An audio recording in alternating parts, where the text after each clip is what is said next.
What is up, everybody? A little bit of a different backdrop today. The microphone over here. Got a little Disney back there. You guys know I'm a Disney fan. A little Disney painting back there. If you go back to the beginning, you'll recognize this backdrop. I want to watch football, so Monday night has become sort of do my episode here during halftime of the NFL game. So if you're wondering, oh, this is like a 10-minute episode, or if you see me like this, it's because maybe the second half has started in the backdrop here, and I know nobody cares about fantasy, but let me tell you, fantasy, similar drafts, similar fun. 7-8 weeks ago, whenever it was when I did my drafts, I got an email from both Yahoo and CBS saying what a great fantasy drafter I was, and how I was going to win both leagues. My team's scheduled to score more points than everybody. You name the whole deal. In one league, I'm basically a runaway. I think I'll be 6-1, most points scored. I've only lost to Vadim the Bagel Man. He had a pretty good week one week. And in the other league, I'm 1-5. Remember last week I did this and I needed Austin Eckler to have a great second half, and he didn't. And then he came back this week and had another crappy game.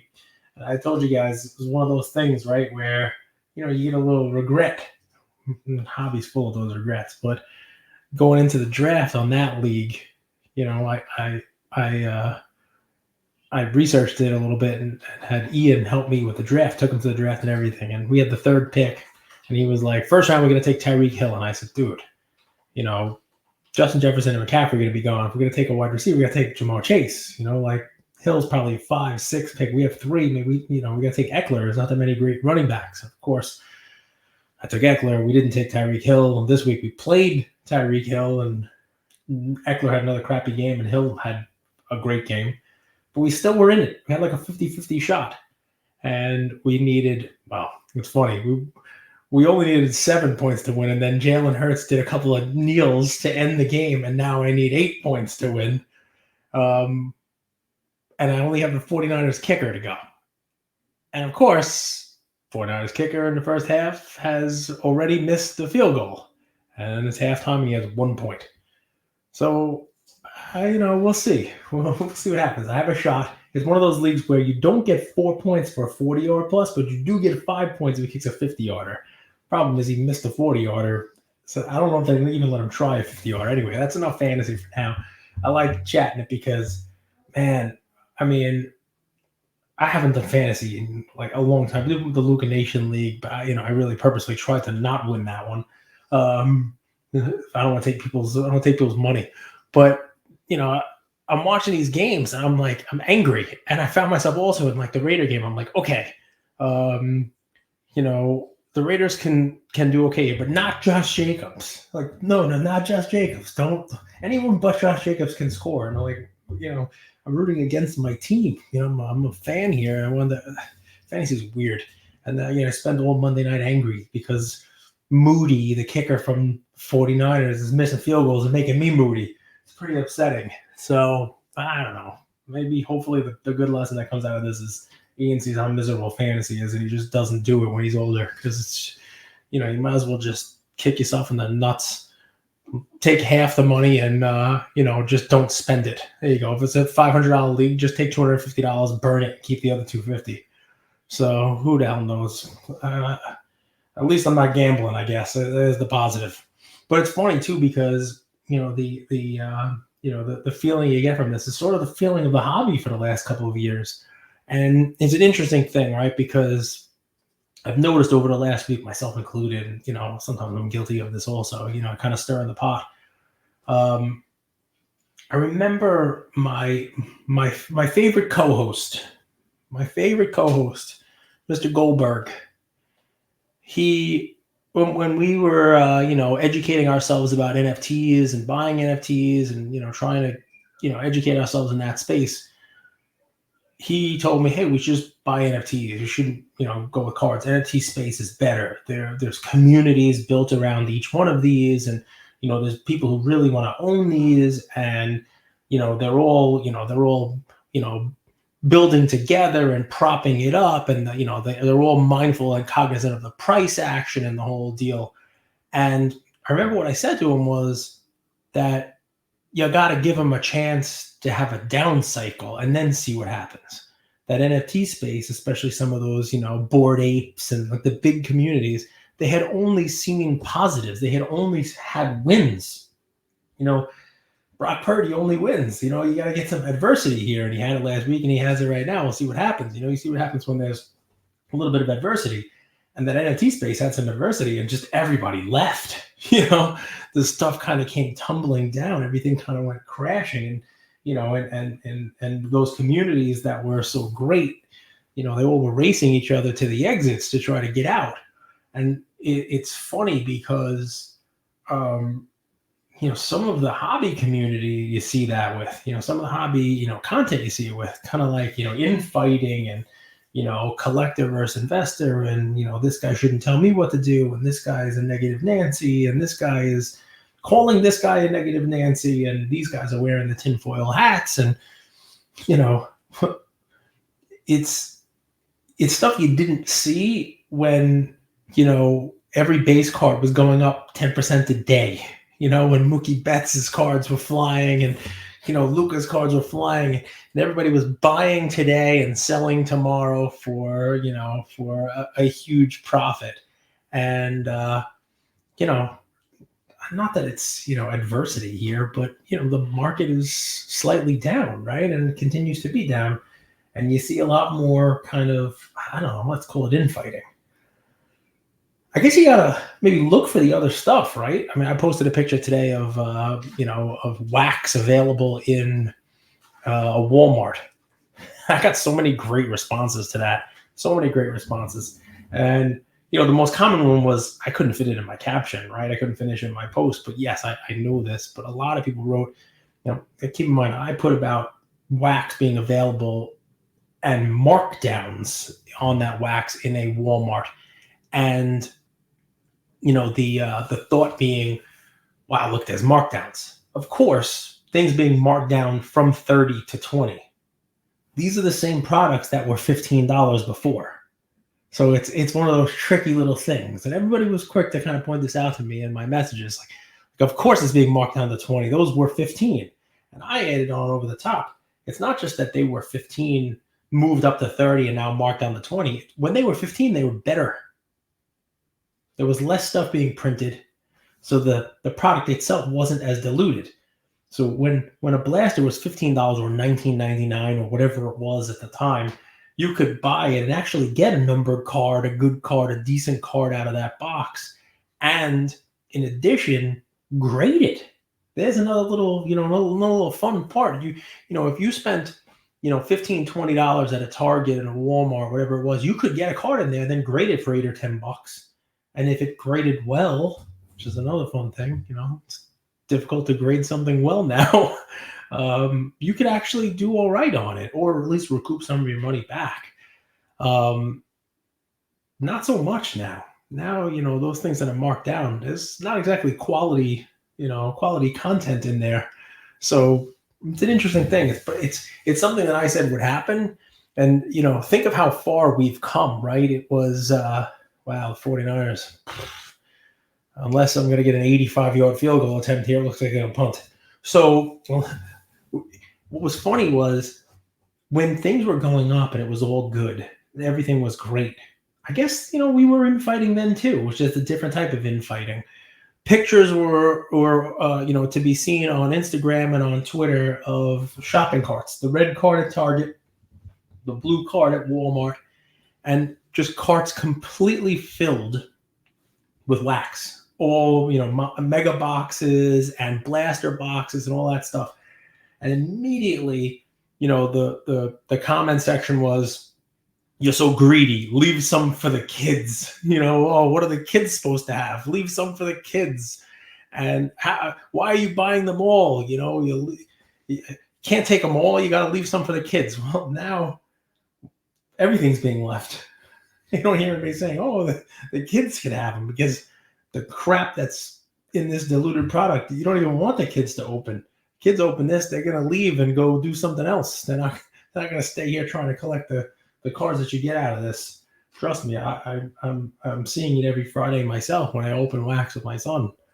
So I mean, it's an interesting thing, right? And it leads me to the question of what's next, right? We're seeing markdowns on wax. It's wax that nobody really wants. We're seeing it left on the shelf. It'll be marked down.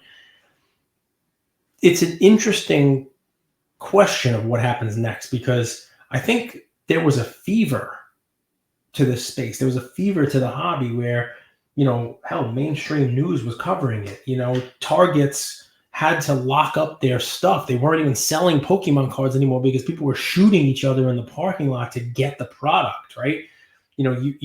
Target couldn't stock the stuff fast enough, and they limited it to one per person. Now they got to mark it down. Now nobody wants it.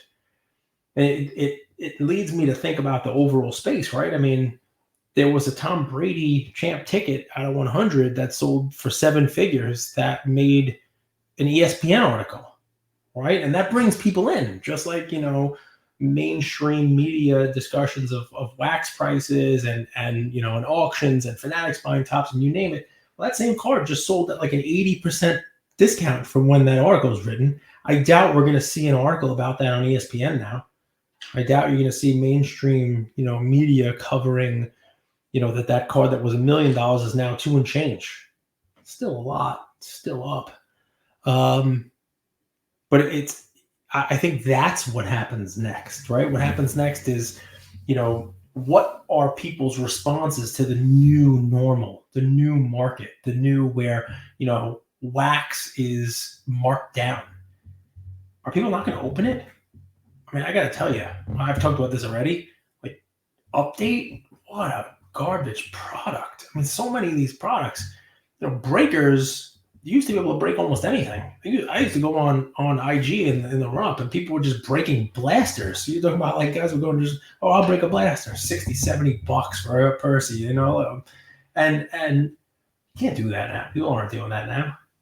Breakers, in order to get the product, they're breaking Heritage, they're breaking Update. Ugh, who wants to even open that stuff? What are you looking for in there? And that's kind of the backbone of what's moving the cards right now. It's what's the one thing that was sort of like a constant flow of revenue for the companies coming in was that that breaking some of this product. I mean, just like, why would you even want to think about breaking it? So it's fun to see what what comes next on that front. The prices continue to come down. I'll tell you guys, Chris Hoge from Card Ladder had a really good series of story posts today, and it's funny because it's something you can do yourself if you want on their app on Card Ladder. It's a really good app for stuff like this. If you ever want to just kind of go down a rabbit hole and research, but he had kind of like everyone's up and down, where the return trip, I guess, is sort of the best way of talking about it, right? Because a lot of folks think about, all right, what was the price before COVID? And you see that spike chart, and then on the way back down, what kind of return trip are people doing, right? And he had everybody on there from Derek Jeter to Jordan Poole, right? Tom Brady, Michael Jordan, you name it. And, some of them might trap. Some are back to 2019 price. Some are 18 prices. Some are 2020, 2021. And you can kind of see it. And I guess the question becomes, do you expect that to continue to come down? And we used to take a little bit of heat here on this show. I did it with Cajun Cardboard when he was on. I definitely talked about it with Andrew a lot. But you look at the chart, and at the time I was saying the chart was going like this. It was kind of like a steady climb, like this, really slow. And then COVID happened, and you got this huge upshot, almost like a bubble, right? Almost this big peak, the big mountaintop, right? And then it started to come down a little bit. And what I would say was you almost had to like lance that off, right? Like cut that top off and just draw your line like a stock chart. I know we're not supposed to talk about it like stock, but just draw your line straight through and almost forget about that top piece, right? Forget about that bubble piece, that top piece of that thing. And ultimately, hope that you can figure out, all right, that slow climb is going to continue. And some guys have not come all the way down yet. Some guys have not made it back to where that line would be on its steady climb back up. But they're headed down. I was really interested in the the Tom Brady chart, see how far down the Brady numbers had come. And it definitely gets me thinking about some of the other players that are out there. LeBron and Messi were the first two that came to mind, because Tom Brady is, I mean, this is an unquestioned GOAT, right? This is somebody who is a clear best player in their category, right?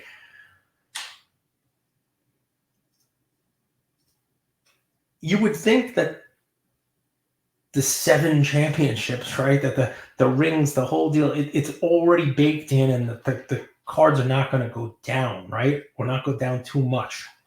And yet that's not the case. And it led me to question, all right, well, Brady stuff's coming down. Is it because he retired?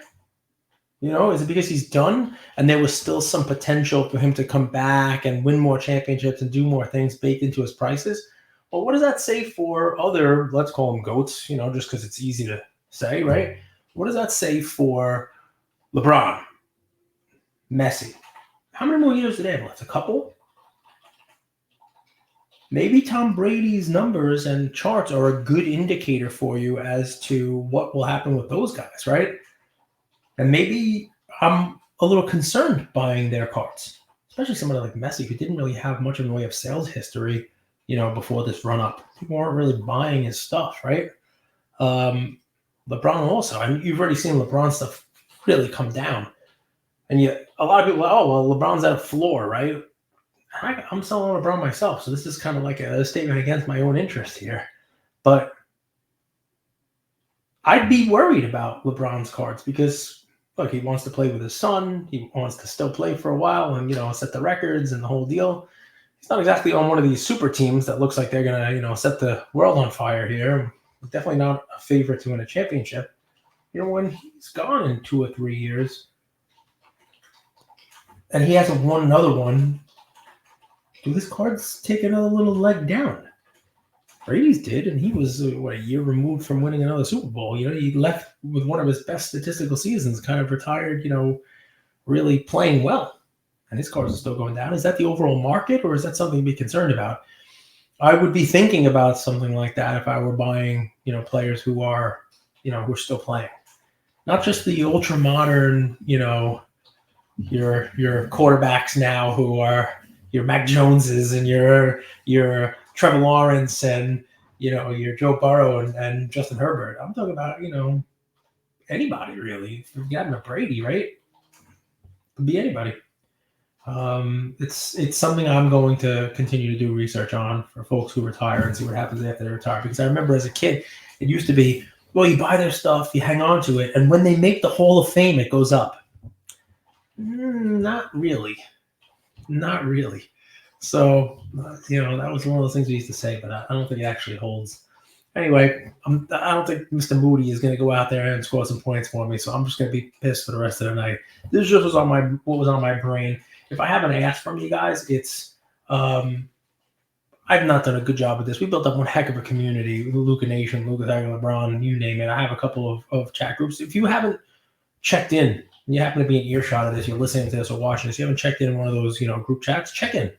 Say hi. I'll be in there a little more, be a little more present because, as prices go down, the communities that we built, the friendships that we built through the cards, they become a little more important.